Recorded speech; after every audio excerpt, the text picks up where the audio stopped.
ஏற்கனவே ஒரு சாவால் தான் வந்து இவங்களோட ஆட்சி கலைக்கப்பட்டதுங்கிறது எல்லாருக்குமே தெரியும். அந்த சா யாருங்கிறது இவங்களுக்கு இப்போ தான் தெரிய வருது.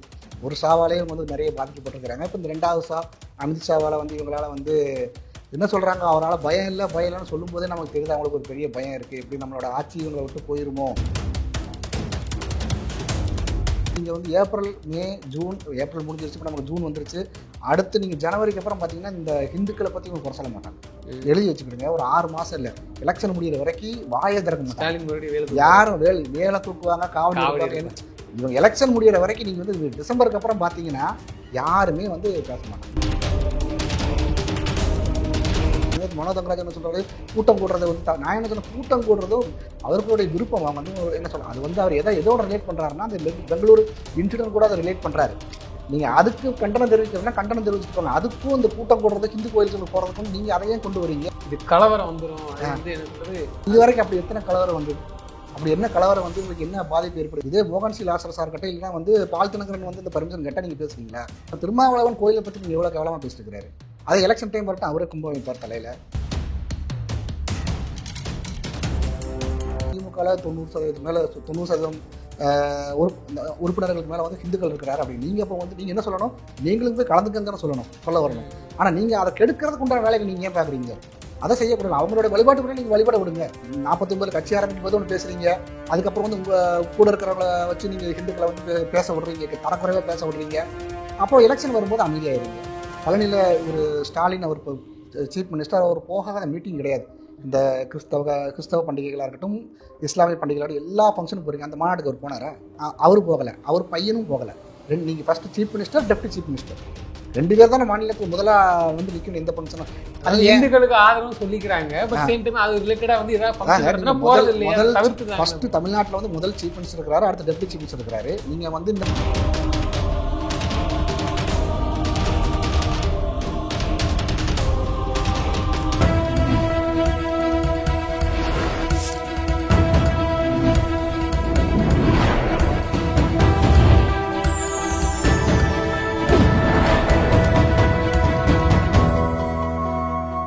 சேனல் 5 தமிழ் நேயர்களுக்கு வணக்கம். இன்றைய நேர்காணலில் நம்மோடு பேச இருப்பது பாஜகவின் மாநில கல்வியாளர் பிரிவின் செயலாளர் திரு டாக்டர் சிவசங்கர் அவர்கள். சார் வணக்கம். சார் வணக்கம்.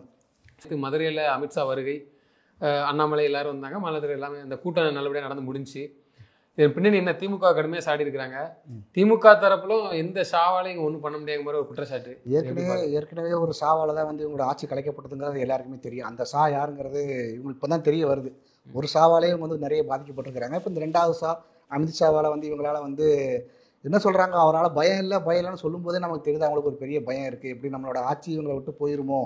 எனக்கு என்னென்ன, இப்போ நீங்கள் மதுரையில் முருகர் மாநாடு நடத்துறதுக்கு வந்து நடத்தும் போது இவங்களுக்கு என்ன பயம்னா, இந்துக்கள் வந்து ஒற்றுமையை அடைஞ்சிட்டாங்க, ஒன்று கூடிட்டா இவங்க ஜெயிக்க முடியாது. அதுதான் வந்து இதோட மெயின். இது அதை தடுக்கிறதுக்கு என்னென்ன வேலைகள் இருக்குதோ வந்து செல்வ பிறந்தகையாக இருக்கட்டும், இவங்கெல்லாம் பேசுகிறார். அவர் கேட்குறாரு, இந்த குஜராத்தில் அந்த மாநாட்டை நடத்த முடியுமில்ல. நாங்கள் திமுக பேசல திரும்ப செல்வ பிறந்தகைலாம் பேசி கூட இருக்க கூட்டம்லாம் பேசும். ஏன்னா இன்னொரு நீங்கள் வந்து ஏப்ரல், மே, ஜூன், ஏப்ரல் முடிஞ்சிருச்சு, இப்போ நமக்கு ஜூன் வந்துருச்சு. அடுத்து நீங்கள் ஜனவரிக்கு அப்புறம் பார்த்தீங்கன்னா இந்த ஹிந்துக்களை பற்றி இவங்க குறை சொல்ல மாட்டாங்க. எழுதி வச்சுக்கிடுங்க, ஒரு 6 மாதம் இல்லை, எலெக்ஷன் முடிகிற வரைக்கும் வாயை திறக்க மாட்டாங்க. யாரும் வேலை தூக்குவாங்க, காவல் எடுப்பாங்க. இவங்க எலெக்ஷன் முடிகிற வரைக்கும் நீங்கள் வந்து டிசம்பருக்கு அப்புறம் பார்த்தீங்கன்னா யாருமே வந்து பேச மாட்டாங்க. இப்போ பேசிக்கிடுவாங்க, அவ்வளோதான். இவங்க என்ன பயம்னா, முருகர் மாநாட்டு மூலம் இந்துக்கள் ஒன்று சேர்ந்துருவாங்களான்னு இவங்களுக்கு பயம். இப்போ செல்வ பிறந்தகை நான் தான் சொல்ல வந்தேன், இந்த குஜராத்தில் போய் நீங்கள் மாநாடு நடத்துவீங்களாம் கேட்குறேன். நான் என்ன சொல்கிறேன்னா, பகுத்தறிவு மாநாட்டம் உங்களால் வந்து தமிழ்நாட்டை தாண்டி வேறு எங்கேயும் நடத்த முடியுமா? எங்கே கோயில் இருக்குதோ அது நம்மளுடைய வழிபாட்டு முறைகள் அதான் நம்ம வழிபாட்டு முறையில் நாங்கள் எங்கே நடத்தணுங்கிறது இவங்க சொல்லணுங்கிற அவசியம் கிடையாது. இப்போ நான் என்ன சொல்கிறேன்னா, இப்போ இந்து முன்னணிக்கு வந்து இவங்க தடை கேட்டு போயிருக்கிறாங்க. அது வந்து இவங்க கோர்ட்டில் போய் இவங்க அப்பீல் பண்ணும்போது அந்த ஜட்ஜஸ் கேட்குறது என்னன்னா, நீங்கள் வந்து ஒரு சார்பாக இருக்கிறீங்க. அந்த கமிஷனர் வந்து பர்மிஷன் கொடுக்கல, அவர் 1000 சொல்கிறார், அது இல்லை இது இல்லை, அப்படி பிரச்சனை யாரும் இப்படி பிரச்சனை. நான் என்ன சொல்கிறேன்னா, இந்து முன்னணிங்கிற பேருக்கு போகிற கிறிஸ்தவ முன்னணிங்கிறவங்க போய் வந்து பர்மிஷன் கேட்டால் கொடுத்துருப்பாங்க அப்படிங்கிறேன். உங்களுக்கு யாராக இருந்தாலும் ஒருத்தரோட வழிபாட்டு முறை நீங்கள் ஏன் தலையிடுறீங்க? நீங்கள் எதாக வேணால் இருந்துட்டு போங்க. ஒவ்வொருத்தருக்கும் ஒவ்வொரு வழிபாட்டு முறை இருக்குது, அதில் தலையிடக்கூடாது. அவங்க வந்து கட்சியை நடத்துறதுனால பிரச்சனையாக அவர்களுக்கு. கட்சி நடத்துறதுன்னா வந்து இப்போ இந்துக்களை வந்து யார் குறை சொல்கிறது? யார்? டிஎம்கே தான். நீங்கள் குறை 24 மணி நேரம் குறை சொல்கிறீங்க. ஓகே, இந்துக்கள் அதிகமாக இருக்கிறது வந்து பிஜேபியில் நிறைய பேர் எல்லா கட்சியிலையுமே இருக்கிறாங்க. ஆனால் நீங்கள் திமுகவில் நிறைய பேர் இருந்தாலுமே வந்து அந்த குறிப்பிட்ட என்ன சொல்கிறது, மதத்தை வந்து நீங்கள் குறை சொல்லிட்டே தானே இருக்கிறீங்க. நீங்கள் கருப்பர் கூட்டத்துலேருந்து நீங்கள் ஆரம்பிங்க. இது வந்து இங்கேருந்து ஆரம்பித்தா சரி வரும். கருப்பர் கூட்டம் அதுக்கு முன்னாடி ஒரு பெரிய ஹிஸ்ட்ரியாக இருக்குது. இப்போ விநாயகர் சிலையை உடைக்கிறதா இருக்கட்டும், ராமர் சிலைக்கு அவர் இதுக்கு செருப்பு மாலை போட்டதாக அந்த காலகட்டத்திலேருந்து நீங்கள் என்ன எதிர்ப்பு தெரிவிச்சிங்க? நீங்கள் கட்சி ஆரம்பிக்கும் போது என்ன சொல்லி ஆரம்பிக்கிறீங்கன்னா, திராவிடர் கழகத்துலேருந்து பிரிஞ்சு வரும்போது நீங்கள் சொல்கிற விஷயம், நாங்கள் வந்து ஒன்றே குலம் ஒருவனே தேவன், திருமூலர் திருமந்திரம், அதுலேருந்து தான் வந்து நீங்கள் ஆரம்பிக்கிறாங்க, அப்படி தான் நடந்துக்கணும்னு சொல்லி ஆரம்பிச்சுனீங்க. அப்போ நீங்கள் வந்து இவர் ராமசாமி நாயக்கர் பண்ணதை வந்து நீங்கள் எதிர்க்கணும் இல்லை, அது பெருமையாக தானே பேசுகிறீங்க. இன்னை வரைக்கும் ஆண்டிமுத்துராசன் என்ன சொல்கிறாரு, கோயிலுக்கு போகக்கூடாதுங்கிற. நேற்று மனோதங்கராஜ் என்ன சொல்கிறாரு, கூட்டம் கூடுறதை வந்து நான் என்ன சொன்ன, கூட்டம் கூடுறதும் அவர்களுடைய விருப்பம். அவங்க வந்து என்ன சொல்ல, அது வந்து அவர் எதோட ரிலேட் பண்ணுறாருன்னா, அந்த பெங்களூர் இன்சிடென்ட் கூட அதை ரிலேட் பண்ணுறாரு. நீங்கள் அதுக்கு கண்டனம் தெரிவிக்கிறோம்னா கண்டனம் தெரிவிச்சுட்டு போங்க. அதுக்கும் இந்த கூட்டம் கூடுறது, ஹிந்து கோயில்களுக்கு போகிறதுக்கு வந்து நீங்கள் அதையே கொண்டு வரீங்க. கலவரம் வந்துடும் சொல்கிறாங்க. என்ன கலவரம் வந்துடும்? அவங்க சொல்கிறாங்க இது கலவரம் வந்துடும். அது வந்து என்ன சொல்கிறது, மக்கள் இது வரைக்கும் அப்படி எத்தனை கலவரம் வந்தது? அப்படி என்ன கலவரம் வந்து உங்களுக்கு என்ன பாதிப்பு ஏற்படுது? ஏன்னா அவங்களுக்கு வந்து ஒவ்வொருத்தருக்கும் ஒரு வழிபாட்டு முறைகள் இருக்கும். அந்த வழிபாட்டு முறைகளை இவங்க சாமி கும்பிடும்போது அதில் இவங்களுக்கு என்ன வருத்தம்? அதான் நான் கேட்குறேன். ஹிந்து முன்னணி கொடுத்தது பொதுவாக, கிறிஸ்தவ முன்னணி கொடுத்துருந்தா அந்த இவங்க வந்து பர்மிஷன் கேட்டால் கொடுத்துருப்பாங்க நான் சொல்ல வரேன். இதே மோகன் சி லாசர் சார் கிட்ட இல்லைன்னா வந்து பால் தினகரன் வந்து இந்த பர்மிஷன் கேட்டால் நீங்கள் பேசுவீங்களா?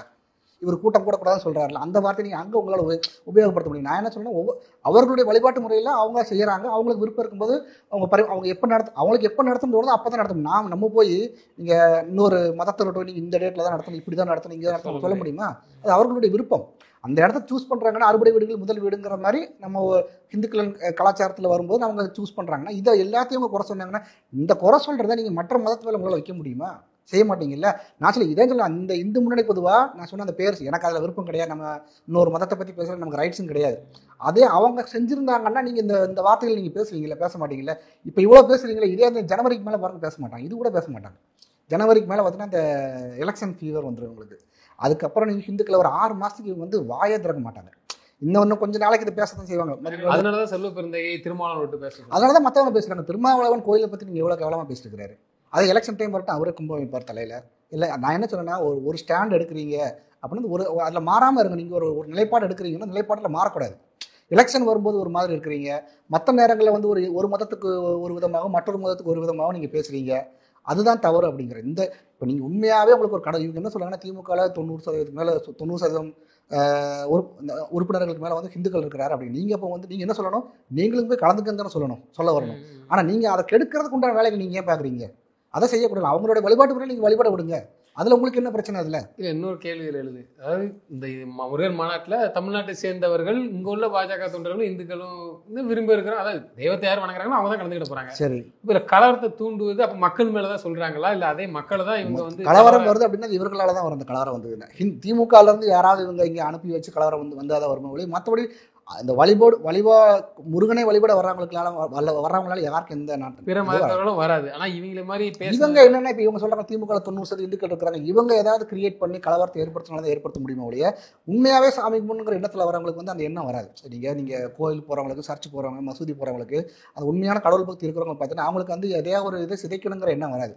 முருகர் மாநாடு போறோன்னா அங்கே ஏதோ நமக்கு ஒரு நம்பிக்கையா போறவங்களுக்கு அந்த எண்ணம் வராது. இவங்களுக்கு தான் நம்பிக்கையே இல்லையே. திமுக ஒரு முருகன் மாநாடு நடத்தினாங்க நினைக்கிறேன், போன வருஷம் நடத்தினாங்க. அதை நான் சொல்ல வரேன்னு நினைச்சேன். என்னன்னா, நீங்க ஒரு மாநாடு நடத்துனீங்க.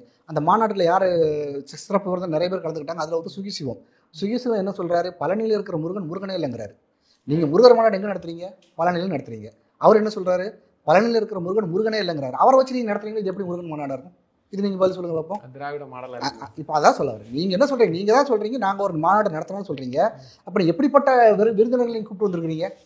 அந்த முருகர் மாநாட்டுக்கு முருக பக்தி உடையவரை நீங்க கூட்டிட்டு வந்து அவங்கள சிறப்பு விருந்தினரை வச்சு நீங்க செய்யறது வேற. அதுல பழனியில் இருக்கிற முருகரே கிடையாதுன்னு சொல்ற ஒரு மனுஷனை கொண்டு வந்து வச்சு நீங்க நடத்துறீங்க அப்படின்னா அது எப்படி சரியாகும்? அவர் தான் சொல்றாரு 49 கட்சி ஆரம்பிக்கும் போது ஏற்கனவே நாங்க ஒரு அதாவது ஒரு கொள்கை வேறு மதம் வேறுங்கிற மாதிரி திமுக ஒரு ஸ்டாண்ட் எடுத்துட்டாங்கிறாரு. அந்த ஸ்டாண்டு தான் ஒன்றே குலம் ஒருவனே தேவன்கிறார். அதை அண்ணாதுரை அவர்கள் எடுத்துட்டாருன்னு சொல்றாரு. அவங்க என்ன சொல்றாங்கன்னா, இதுக்கப்புறம் நாங்கள் கட்சியை நாங்கள் ஆரம்பிச்சதுக்கு அப்புறம் வந்து நாங்கள் எந்த ஒரு மதத்துக்கு எதிரானவங்க இல்லைன்னு சொல்றீங்க. அதற்கப்புறம் நீங்கள் எத்தனையோ இன்சிடென்ட் நடந்திருக்கு இல்லை? அப்போ நீங்கள் எங்கேயாவது ஒரு இடத்துல எதிர்ப்பு தெரிவிச்சிருக்கீங்களா? கருப்பர் கூட்டத்தில் அந்த ஒருத்தர் பேசினான்ல, அவன் பேசினவனை வந்து நீங்கள் ஸ்டாலினை ஒரு சந்திக்க வேண்டிய அவசியம் என்ன? அந்த காலகட்டங்களில் அவர் சந்திச்சிருக்கிறார். அப்போ நீங்கள் எதிர்க்கணும் இல்லை? நீங்கள் வந்து 49 கட்சி ஆரம்பிக்கும் போது ஒன்று பேசுறீங்க, அதுக்கப்புறம் வந்து உங்கள் கூட இருக்கிறவங்கள வச்சு நீங்கள் ஹிந்துக்களை வந்து பேச விடுறீங்க, தரக்குறைவாக பேச விடுறீங்க. அப்போ எலெக்ஷன் வரும்போது அமைதியாயிருங்க. மற்றவங்க உண்மையாகவே இப்போ வந்து இது என்ன பிரச்சனைனா, உண்மையான நம்பிக்கையோட மாநாடு நடத்துறவங்க யாரு, ஒரு பேருக்கு நடத்துறவங்க யாருங்கிறது இப்போ டிஃப்ரென்ஸ் இருக்கும். இப்போ இவங்க நடத்துற மாநாடு நான் சொல்றேன், நான் அங்கே இருக்கிறவர் முருகரே இல்லைன்னு சொன்ன ஒரு ஆளை கூட்டிட்டு வந்து நீங்கள் நடத்துறதுக்கும் உண்மையான முருகர் பக்தர்களுக்கு வந்து இப்போ வித்தியாசம் தெரிய வேண்டிய நேரம் இது. இன்னொரு குற்றச்சாட்டு என்னன்னா, திமுக அவங்க நடத்துற முருகன் மாநாடு வந்து கோயில் உண்டியல் பணத்துல பண்ணாங்க. நம்ம கவர்மெண்ட் காசுல பண்றீங்க, இப்போ நாங்கள் சொந்த காசுல தான். அதான் கேட்க வச்சிருப்போம். பாஜக நடத்தக்கூடிய முருகன் மாநாடுங்கிறது வந்து முழுக்க இது வந்து முழுக்க கட்சி இப்போ எங்களுடைய தொண்டர்கள் வந்து கொடுக்குறது. ஆமா, நாங்களா நம்ம நீங்க உங்க ஏரியால ஒரு கோயில் இருக்கு, உங்க ஏரியால ஒரு சர்ச் இருக்குது, மசூதி இருக்கு, நம்ம அந்த ஏரியால ஒரு திருவிழா நடத்தும் போது அந்த வரி கொடுத்து பண்ணுவாங்க, இந்த மாதிரி பண்ணுவாங்க. ஆனால் நீங்க நடத்துற மாநாடு கவர்மெண்ட் கருவூலத்துல இருந்து தான் நீங்க காசு எடுத்து அதை நீங்க ஒழுங்கா நடத்துறீங்களா? அதையும் நீங்க ஒழுங்கா நடத்தல. அதையும் வந்து நீங்க அந்த லிஸ்ட் எல்லாம் எப்படி நீங்க செலவு பண்ணீங்கன்னு எடுத்து பாத்தீங்கன்னா தாறுமாறா நீங்க கண்ட மாதிரி செலவு பண்ணி உருப்படியா நீங்க ஏதாவது செஞ்சிருப்பீங்களா அப்படின்னா கிடையாது. நீங்க திருச்செந்தூர் கோயில போய் பாருங்க, நீங்க என்ன சொல்ல உள்ளுக்குள்ள அடிப்படை வசதிகள் இல்ல, இந்த கூட்ட நெரிசல் இறந்தவங்க அதெல்லாம் நீங்க தவிர்க்கப்பட வேண்டியது உங்க கண்ட்ரோல்ல இருக்கு. பணத்தை சரியா செலவு பண்ணல. அது வந்து கேள்விகள் வருது இல்லை. நான் போயிருக்கிறேன், நான் ஒரு லாஸ்ட் மந்த் கூட நான் விசிட் பண்ணியிருக்கிறேன். நீங்கள் அவங்க ஒருத்தங்க கவர்மெண்ட் ஃபண்டாக இருக்கட்டும், ஒருத்தர் நிதி கொடுக்குறதாக நீங்கள் முறையாக பயன்படுத்தணும் இல்லை. அவ்வளோ கூட்டம் வருது அப்படின்னா அதை நீங்கள் கட்டுப்படுத்துறதுக்கோ முறைப்படுத்துறதுக்கு நீங்கள் என்ன பண்ணியிருக்கிறீங்க? இதே இது நீங்கள் துர்கா ஸ்டாலின் அம்மையார் அந்த கோயிலுக்குள்ள வந்து அவங்க ராஜ மரியாதை கொடுத்து ஒருத்தவங்க உள்ளே போய் கூட்டிகிட்டு போய் எல்லாம் அதே மாதிரி சாதாரண மனுஷனுக்கு அது வாய்ப்பு இருக்குதா? இப்போ நீங்கள் வந்து சாமி இல்லைங்கிறீங்க, உங்களுக்கு திடீர்னு நம்பிக்கை வரும், திடீர்னு நம்பிக்கை வராது உங்களுக்கு. இப்போ நீங்கள் ஏற்கனவே முன்னாள் மாநில தலைவர் முருகன் அவர்கள் வந்து அந்த வேல் யாத்திரையை ஸ்டார்ட் பண்ணும்போது அந்த கருப்பர் கூட்டத்துக்கு பிரச்சனை இருந்ததா, அதுக்கப்புறம் அந்த வேல் யாத்திரை ஸ்டார்ட் பண்ணி நீங்கள் ஏன் வேலை கையில் எடுக்கிறீங்க? தடையை மீறி தானே அவர் நடத்திட்டாரு. நாங்கள் அதாவது பிஜேபியிலேருந்து நடத்தும் போது அதுக்கப்புறம் நீங்களும் அந்த எடுக்கிறீங்களா, கையில் எடுக்கிறீங்களா? நீங்கள் எடுக்கிறது வந்து ஃபேக் அப்படின்னு நான் சொல்ல வரேன். நீங்கள் வந்து ஒரு ஆர்டிஃபிஷியலாக கிரியேட் பண்ண, நாங்களும் உங்களுக்கு சப்போர்ட்டர் தான் சொல்ல வரீங்க. ஆனால் எந்த இடத்துலையாவது முருகனையோ ஒரு ஹிந்து மத கடவுள்களையோ நீங்கள் குறை சொல்லும்போது ஏதாவது ஒரு தலைவர் வந்து அந்த திமுக தலைவர்கள் யாராவது ஒருத்தர் வந்து ஏற்று பேசியிருக்கிறேன், இந்த கண்டனம் தெரிவிச்சிருக்கிறாங்களா? சரி, இன்னொரு விஷயம், பழனியில் ஒரு ஸ்டாலின் அவர் இப்போ சீஃப் மினிஸ்டர், அவர் போகாத மீட்டிங் கிடையாது. இந்த கிறிஸ்தவ பண்டிகைகளாக இருக்கட்டும், இஸ்லாமிய பண்டிகைகளாக எல்லா ஃபங்க்ஷனும் போகிறீங்க. அந்த மாநாட்டுக்கு அவர் போனாரா? அதான் ஏன் போகல? அவரு போகலை, அவர் பையனும் போகலை. நீங்கள் first chief minister, deputy chief minister 2 பேர் தானே மாநிலத்தில் முதலாக வந்து நிற்கணும். எந்த ஃபங்க்ஷனும் நீங்கள் மற்ற ஃபங்க்ஷனுக்கு போகிறீங்களா, அது நீங்கள் போக. இந்த குற்றச்சாட்டு தொடர்ந்து இருக்கு. இந்துக்களுக்கு ஆதரவு சொல்லிக்கிறாங்க, பட் சேம் டைம் அது ரிலேட்டடா வந்து ஏதாவது ஃபங்க்ஷன் நடந்தா போறது இல்லையா? தவிர்த்துதான். ஃபர்ஸ்ட் தமிழ்நாட்டுல வந்து முதல் சீஃப் மினிஸ்டர் இருக்காரு, அடுத்து டெப்டி சீஃப் மினிஸ்டர் இருக்காரு. நீங்க வந்து இந்த மதத்துக்கு எதிரானவங்க இல்லைன்னு சொல்லி தான் நீங்க கட்சி நாங்களும் இந்துக்களுக்கு ஆதரவுனா போயிடும் அப்படிதான் நீங்க ஆரம்பிக்கிறீங்க. அப்ப அட்லீஸ்ட் யாராவது ஒருத்தர் வந்திருக்கணும் இல்ல. சீஃப் மினிஸ்டர் பிஸியா இருக்கிறாருன்னா டெப்டி சீஃப் மினிஸ்டர் வரலாம். அது எப்படி 2 பேருமே வந்து காணொலி வாயில தான் பங்கு பெறாங்க? அது எப்படி? இப்போ இதுல எது உண்மையான மாநாடு? மக்கள் தான் இதை புரிஞ்சுக்கணும். மக்களுக்கு வந்து அந்த உண்மையான முருக பக்தர்கள் வந்து புரிந்து கொண்டு யாரை சூஸ் பண்ணணும் அப்படிங்கிறத அவங்க புரிஞ்சுக்கணும். நீங்கள் 2 பேரும் நீங்கள் ஏன் அட்டன் பண்ணலை? இப்போ இவங்க நினச்ச, ஃபார் எக்ஸாம்பிள் இவங்க சொல்லலாம், நாங்கள் அந்த நேரத்தில் பிஸியாக இருந்தோம்னு சொல்லலாம். நீங்கள் நினச்சா இது வந்து கவர்மெண்ட் எடுத்து நடத்துகிற ஃபங்க்ஷன் தான். நீங்கள் நினச்சா ஒன்று டேட்டை தள்ளி வைக்கலாம், நீங்கள் நினச்சா மற்ற ஃபங்க்ஷனை தள்ளி வச்சு இதுக்கு வரலாம். நீங்கள் ஆன்லைன் அந்த காணொலி வாயில நீங்கள் பங்கு பெறுறீங்க. அது பழனி வந்து 1000 கிலோமீட்டர் தூரம் இல்லைல்ல. நீங்கள் கொடைக்கானல் போகிறீங்க, ஊட்டி போகிறீங்க, எங்கெல்லாமோ எல்லா ஃபங்க்ஷன் அட்டன் பண்ணுறீங்க. இதையே நீங்கள் ஒரு நீங்கள் எனக்கு தெரிஞ்சவங்க ஈக்குவலாக பார்க்கலாம் அப்படிங்கிறது என்னுடைய குற்றச்சாட்டு. இதே ஒரு கிறிஸ்தவ பண்டிகையாக இருக்கட்டும், முஸ்லீம் பண்டிகையாக இருக்கட்டும், நீங்கள் அப்படி செய்ய மாட்டீங்கல்ல. நீங்கள் உண்மையாகவே ஏதாவது ஒரு பண்டிகைக்கு, இப்போ இது பண்ணி நீங்கள் ஹிந்து மதத்துக்கு பண்ணின மாதிரி ஏதாவது ஒரு பண்டிகைக்கு நீங்கள் ஆன்லைன் வாயிலாக நீங்கள் கிறிஸ்மஸ் நீங்கள் கொண்டாடுவீங்களா? அந்த ஃபங்க்ஷனுக்கு ஒரு கூப்பிட்றாங்க அப்படின்னா நீங்கள் அதை அப்படி செய்வீங்களா? அது செய்ய மாட்டீங்கல்ல. அப்போ நீங்கள் இதுக்கு மட்டும் நீங்கள் ஏன் வர மாட்டேங்கிறீங்க? அப்போ நீங்கள் சமமாக பார்க்கலங்கிறது எங்களோட எண்ணம். நீங்கள் அங்கே போகக்கூடாது, அங்கே செய்யக்கூடாதுங்கிற நீங்கள் ஒரு சீஃப் மினிஸ்டர், நீங்கள் திமுகவாக செயல்படுறது வேறு. ஒரு சீஃப் மினிஸ்டர் நீங்கள் எல்லா மதத்தையும் ஒரே மாதிரி தான் பார்க்கணும். இப்போ நீங்கள் இதுக்கு நீங்கள் ஆன்லைனில் அட்டன் பண்ணுறீங்கன்னா அப்போ உங்களுக்கு அதை வந்து நீங்கள் சரியாக என்ன சொல்ல சமமாக பார்க்கவில்லை அப்படிங்கிறதா வந்து நம்ம இந்துக்கள் புரிஞ்சுக்கலையோ, கட்டாயம் புரிஞ்சுக்கல. அதுக்கான புரிய வேண்டிய நேரம் தான் இந்த முருகர் மாநாடு. இப்போ இந்த முருகர் மாநாடு முடியும் போது அவங்களுக்கு தெரிய வரும் யார் உண்மையாக நடத்துகிறாங்க, யார் உண்மையான பக்தர்கள்னு தெரிய வரும். அதுக்காக தான் வந்து இந்த மாநாடு அது ரொம்ப சிறப்பாக நடக்க போகுது. அதை இவங்க ஒன்று சேர அவங்களுக்கு வந்து அதை ஏற்றுக்க முடியல. ஏன்னா இவங்களுக்கு ஓட்டு கிடைக்காது, இவங்க அந்த ஆட்சி இழந்துருவோங்கிற பயத்தில் தான் வந்து இவங்க ஒவ்வொருத்தரையும் விட்டு பேச விட்றாங்க. செல்வ பிறந்தையாக இருக்கட்டும், மனோ தங்கராஜா இருக்கட்டும், ஒவ்வொருத்தரையா. ஏன்னா நீங்கள் ஆண்டி முத்துராஜா பேசாததான்.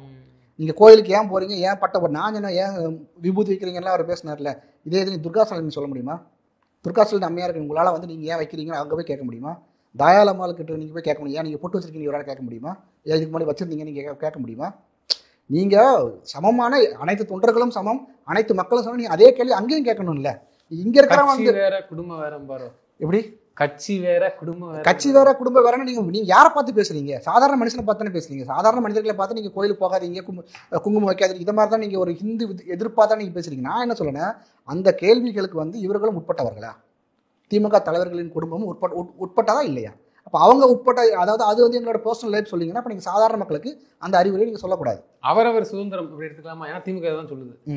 அது வந்து அவரோட சுதந்திரம். என் மனைவி கோயிலுக்கு போறாங்கன்னா அது அவங்களோட சுதந்திரம். சரி, நீங்க அதையா நீங்க பொதுத்தளத்துல நீங்க சொல்றீங்க, நீங்க பொட்டு வைக்கக்கூடாது, கோயில் போகக்கூடாது, கூட்டம் சேரக்கூடாது நீங்க அப்படின்னு நீங்க கேட்குறீங்க. திமுக காரங்களுக்கு மட்டும் சொல்றாங்களோ? மேபி அப்படி எனக்கு தெரிஞ்சு அப்படி கூட இருக்கலாம். ஆனால் நீங்க வந்து ஒரு மக்களால் தேர்ந்தெடுக்கப்பட்ட பிரதி, நீங்க வந்து வெறும் சாதாரண திமுக எம்எல்ஏ, சாதாரண திமுக உறுப்பினராக இருக்கிறீங்க, கட்சியில மட்டும் ஒரு பொறுப்பில் இருக்கிறீங்கன்னா நீங்க பேசலாம், என்ன வேணா பேசலாம். ஏன்னா உங்களுக்கு ஒரு கொள்கைன்னு இருக்கும். நீங்க வந்து தேர்ந்தெடுக்கப்பட்ட எம்எல்ஏ எம்பியா இருக்கும்போது நீங்க வந்து அரசியல் சாசன சட்டப்படி நீங்க எல்லாரும் சமமாக தானே பார்க்கணும்.